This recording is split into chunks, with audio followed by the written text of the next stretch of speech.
नमस्कार, आप देख रहे हैं भारत की सच। अगर 2027 का चुनाव वैसे नहीं हुआ जैसा आज दिख रहा है तो भाई अगर जो लड़ाई हमेशा हमें दिखती नजर आ रही थी उसके पीछे कोई तीसरा खिलाड़ी चुपचाप पूरी बाजी सेट कर रहा हो और जब नतीजे आए तो सब हैरान रह जाए, क्योंकि जीत किसी और का नहीं बल्कि उस नेता की हो जाए जिसे कभी लोग उस रेस से बाहर मान रहे थे। जी हाँ, उत्तर प्रदेश की सियासत में पहली बार नहीं होगा, इतिहास गवाह है। यहाँ खेल आखिरी वक्त में पलटता है और जो सबसे शांत चेहरा दिखता है वही सबसे बड़ा वार करता है। असली तस्वीरें साफ दिख रही है।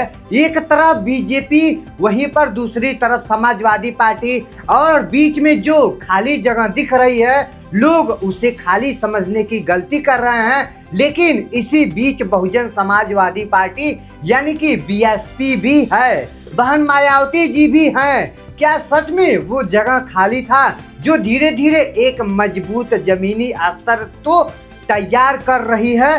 कहा जा रहा है कि इस बार मुकाबला सीधा है, लेकिन राजनीति में जो सीधा दिखता है वो अक्सर सबसे बड़ा भ्रम होता है।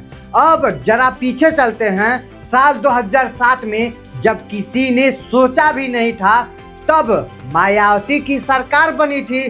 तब एक ऐसा समीकरण बना जिसने पूरी सियासत बदल कर रख दी, क्योंकि आज भी वही जातिवाद हो रहा है जो पहले हुआ करता था। उत्तर प्रदेश में आज भी एससी एसटी यानी कि पिछड़े वर्ग जाति के लोग, जो महिला या पुरुष हैं, वो आज भी बहन मायावती पर भरोसा रखते हैं। सत्ता का रास्ता साफ हो गया है कि वही फिर से कहानी में चर्चा में आने वाली हैं। फिर इतना क्या, अब इसके बाद भी देखिए, ज्यादा उलझने की कोशिश मत करिए। लेकिन इससे बड़ा सवाल यह है कि ब्राह्मण का वोट कहां जाएगा, क्योंकि भाई नाराजगी की खबरें लगातार सामने आ रही है। ब्राह्मण लोग गुस्सा हो रहे हैं, असहज हो जा रहे हैं, तो वो नया ठिकाना जरूर तलाशेंगे। जी हाँ, समाजवादी पार्टी ने पीडीए का कार्ड खोला और ये कार्ड काफी हद तक काम करता भी दिख रहा है, लेकिन इसी के अंदर एक ऐसा खामोशी भी है जिस पर बहुत कम लोग बात कर रहे हैं, और वो खामोशी है ब्राह्मण वोट की।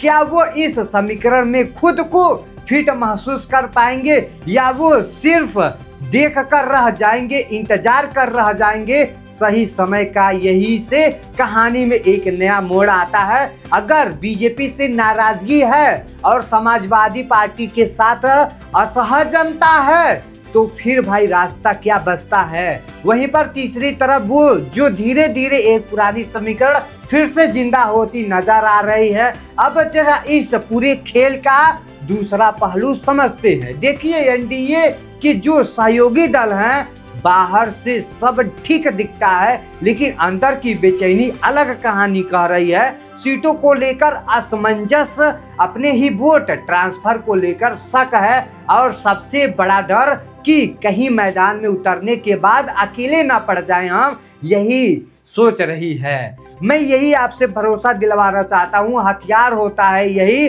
और सबसे बड़े डगमगाने लगता है, और जब से वह डगमगाने लगता है, तलाशने लगता है, वजह है कि अंदर खाने हलचल तेज है। कोई खुलकर नहीं बोल रहा है, लेकिन हर कोई विकल्प देख रहा है। अब सोचिए, अगर ये छोटे छोटे असंतोष एक जगह इकट्ठा हो जाए, अगर ये सभी ताकतें एक ही दिशा में मुड़ जाएं, तो क्या होगा? एक ऐसा गठबंधन बन सकता है जो कागज पर भले नया लगे लेकिन जमीन पर बेहद खतरनाक हो।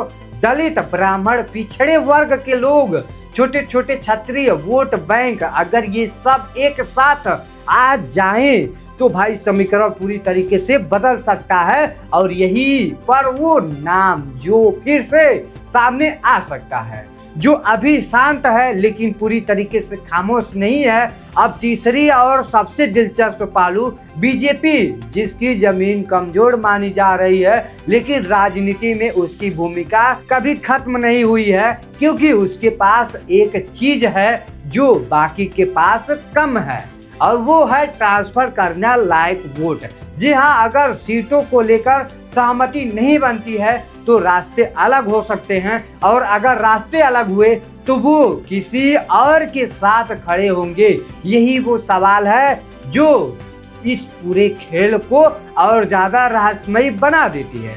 अब इसके बाद देखा जाए तो क्योंकि दो धाराएं मिलती है आपस में आकर के, तो एक ऐसा गठबंधन बन सकता है जो सीधा मुकाबला नहीं करेगा बल्कि चुपचाप मैदान छीन लेगा। अब जरा एक और नाम पर ध्यान दीजिए जो इस पूरे समीकरण को बिगाड़ कर भी रख सकता है और बना भी सकता है। युवा चेहरा तेजी से उभरता हुआ और खासकर युवाओं के बीच मजबूत पकड़। अगर ये चेहरा चुनावी में पूरी तरीके से ताकत के साथ उतरता है तो भाई ज्यादा किस पर असर पड़ेगा, सीधे जवाब में बताता हूँ।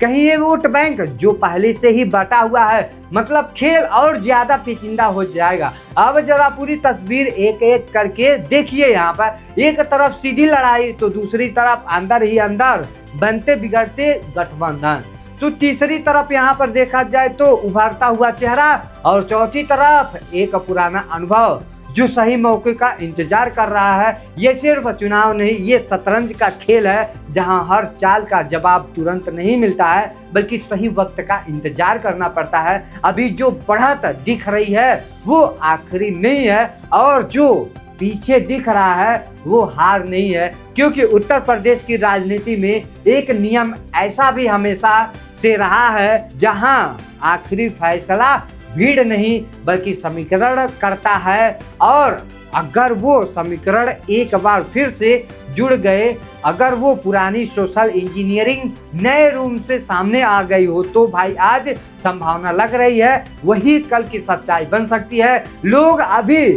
कह रहे हैं कि मुकाबला दो के बीच है, लेकिन इतिहास कहता है कि दो के बीच में ये मुकाबला नहीं है, इसमें तीसरा बीएसपी आ चुका है, तीसरा खिलाड़ी ही जीत कर निकलेगा।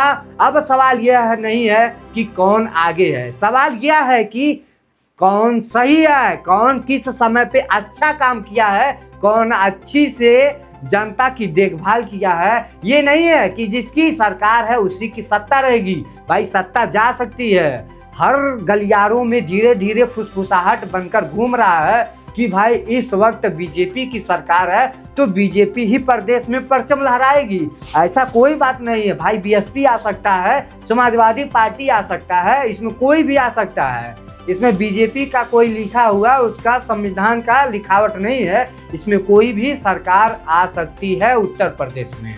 राजनीति में कुछ भी असंभव नहीं होता है, जो असंभव लगता है वही सबसे बड़ा सच बनकर सामने आता है। और 2027 यानी कि अब करीबी आ चुका है, एक चुनाव नहीं होगा, ये फैसला होगा कि उत्तर प्रदेश की सियासत किस दिशा में जाएगी और कौन होगा वो खिलाड़ी जो आखिरी चाल में पूरी बाजी अपने नाम कर लेगा।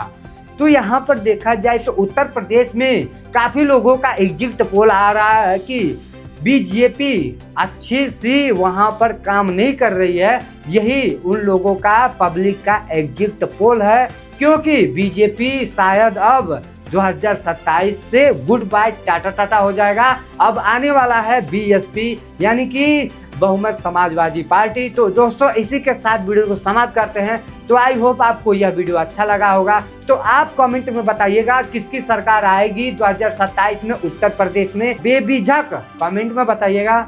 इसी के साथ वीडियो समाप्त करते हैं। जय हिंद जय भारत।